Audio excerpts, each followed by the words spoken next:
So you're ready to buy a rental property and you want to start creating passive income, but you're not sure exactly what kind of location is best to choose when selecting a rental property. You want to make sure that you keep your rents high and that you keep the demand up, and also ensure that the property doesn't go vacant too long.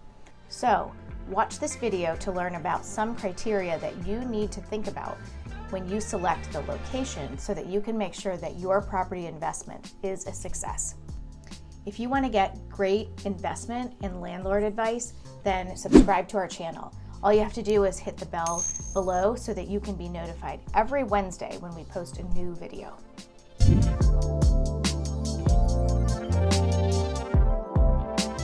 So one of the most important factors when you think about buying a rental property, you've heard it over and over: location, location, location. So I've got 3 things for you to think about when choosing the location for your first investment property.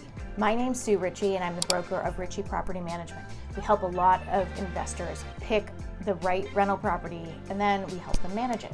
So whether you buy an investment property in your own city or a different city, the following 3 criteria are relevant in any case. So let's start with the first one. The first criteria is to determine whether you want to have a property that's closer in or further out. There are pros and cons to each. So if you have a property that's closer in, it's more likely that it will have higher demand, but it's also going to be more expensive.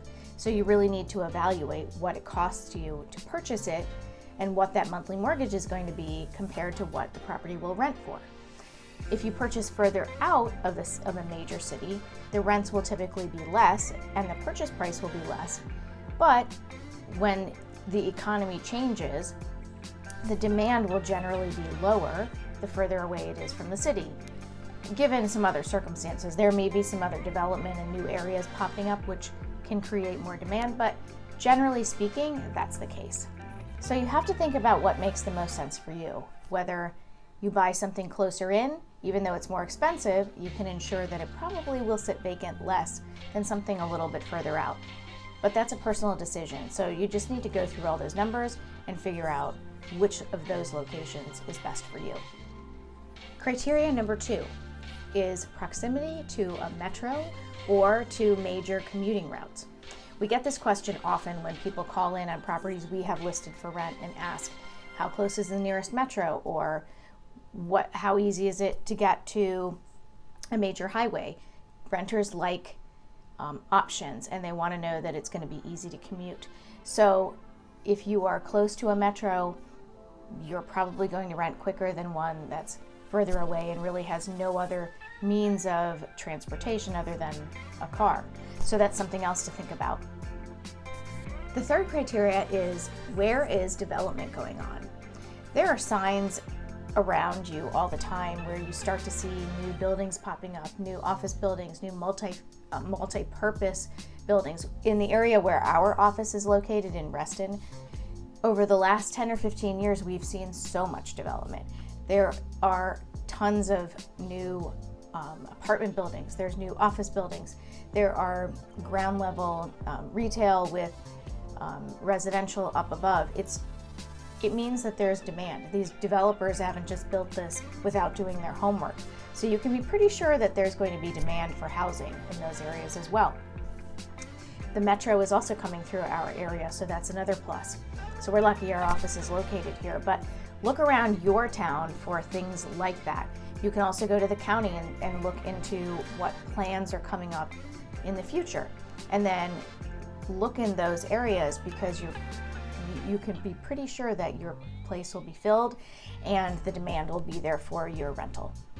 So in addition to the location, just because of the timing right now, the economy is changing a bit, and it's October of 2019.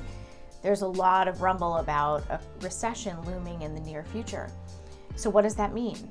So this could be a good time to purchase a rental property, because if the economy does change and interest rates do go up, it probably means that less people will buy. But people always need somewhere to live. So that means more people may be renting or continuing to rent. So if you have the resources and are thinking about it, this could be a good time to purchase your first rental property. So if you've had a success story with your rental, we'd love to hear about it. If you have questions about purchasing one, ask them in the comments below. That's what we're here for. So now that you know some important criteria that you should be looking at when you're purchasing your first rental property in terms of location, now you can get out there and start looking. And of course, in addition to the location, you want to consider other factors like cash flow and like appreciation. And in a recent video that I did, which I'll link to in the show notes, I went into a lot more detail on several other factors. If you're a first-time landlord and thinking about buying your first rental property, what are all the things that you need to consider? So you'll see the link below. I know it's really exciting to be thinking about buying your first rental property. When we bought our very first rental property, we weren't even managing rental property. We were real estate agents, just had been in the business for probably 5 or 6 years, but we knew we wanted to be real estate investors. And once we bought that first one, it was a lot easier to buy the other ones. And now we have a nice small portfolio of properties, and we also manage properties for about 300 other homeowners. Investing in real estate can be a great tool to start to create wealth and start to develop some passive income for you. So hopefully this video was helpful, and if you liked it, just give us a thumbs up below, and don't forget to subscribe, and also share this content and this channel with any other landlords or investors that you know who could benefit from this. Thank you so much for watching, and we'll see you in the next video.